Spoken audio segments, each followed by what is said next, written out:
बोज़ार वॾा में बोज़ार वॾा में जेके दर्जी आहिनि उन्हनि सां हिन महिल असां ॻाल्हि ॿोल कंदासीं त उन्हनि जा वधीक कहिड़ा वीचार आहिनि। छो त हिकु तरफ़ लॉकडाउन जो जेको सिलसिलो हुयो उहो पूरो महीने ताईं हिन महिल ताईं दुकान बंदि हुया, दुकानदारी उन्हनि जी बंदि हुई ऐं उन्हनि जा वधीक जेके वीचार उन्हनि सां ॻाल्हि ॿोल कंदासीं त उन्हनि जो वधीक छा चवणु आहे। असुल जीअं त पहिरियों दुकान लॉकडाउन शुरू थियो असांखे हिकिड़ो पूरो महीनो दुकान बंदि कराया विया। उन खां बाद में वज़ीर आज़म चयो त 8 खां 5 बजे ताईं दुकान खोलिया वेंदा। 8 खां 5 बजे ताईं असांजो मसइलो इहो आहे त लाइट असां वटि सॼो ॾींहुं आहे कान, लाइट हले थी राति जो असां वटि, उन में असांखे कमु करणु ॾिनो पवंदो वञे। महिरबानी करे असांखे राति जो कमु करण जी इजाज़त ॾिनी वञे। दुकान आहे बोज़ार वॾा में ऐं हुकूमत चयो हुयो लॉकडाउन कयो हुयो त 1 महीनो असांजो दुकान पूरो बंदि हुयो।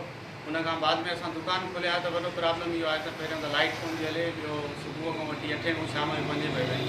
असांखे महिरबानी करे हुकूमत त असांजो कमु जेको तक़रीबन थींदो आहे त असांजो कमु राति जो हलंदो आहे, शाम जो रोज़े खां बाद में। असांखे हींअर जो रोज़ो आहे ऐं रोज़े में त कमु थिए पवंदो ऐं लाइट बि न आहे। उन खां बाद में असांखे हुकूमत खे अपील आहे त असांखे जेको आहे न 24 घंटा ॾिना वञनि। दर्शन के टाइम ॾिनो वञे। असांजो ॾींहं जो रोज़ो आहे, रोज़े में असांजो कमु नथो थिए, असांजो थींदो ई राति जो कमु आहे। असांखे लाइट जो प्रॉब्लम आहे ऐं असांखे ॾींहं जो बंदि आहे कराए छॾनि, शाम जो असांखे राति जो टाइम ॾियनि त असां राति जो कमु कयूं। शाम जो 5 खां पोइ असांखे गिराकीअ खे धकु थो लॻे, असांजा माण्हू मोटी था वञनि। मौजूदु हुआसीं बोज़ार वॾा में जेके टेलर मास्टर आहिनि उन्हनि सां असां ॻाल्हि ॿोल कईसीं। उन्हनि जो चवणु आहे त बिल्कुलु हिकु त जेको सो पूरो महीनो असांजा दुकान बंदि हुया, उन बंदि हुजण जे करे लॉकडाउन हुयो, लॉकडाउन जे करे असां दुकान बंदि कया। पर उन खां बाद हिन महिल जॾहिं असांजे दुकान हुकूमत तरफ़ां खोलाया त विया आहिनि सुबुह जो 8 खां वठी 5 बजे ताईं।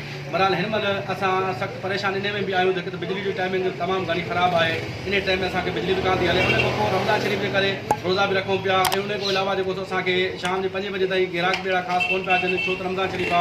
रोज़ छॾण खां पोइ असांजा गिराक ईंदा आहिनि, पर शाम जो असांजा दुकान बंदि हुजण जे करे असां सख़्तु परेशानी में वञूं पिया ऐं घरनि ताईं महदूद आहियूं जो 5 बजे ताईं पुलिस असांखे ऐं हुकूमत असांखे बंदि कराइण जो हुकुम ॾिनो आहे। इन हवाले सां उन्हनि मुतालबो कयो त सिंध हुकूमत खां त असांजी माना जेको दुकानदारी जो टाइमिंग आहे उहा कुझु वधाई वञे, जीअं असां शाम को देरि सां बि राति जो देरि ताईं असां कमु करे सघूं ऐं जेको पूरो असां पंहिंजो कारोबार हलाए सघूं। कैमरामैन वकील अहमद सां गॾु एम सफदर प्यार, अवामी आवाज़ टीवी बोज़ार। विज़िट कयो अवामी आवाज़ मीडिया ग्रुप जी वेबसाइट awamiawaz.bk।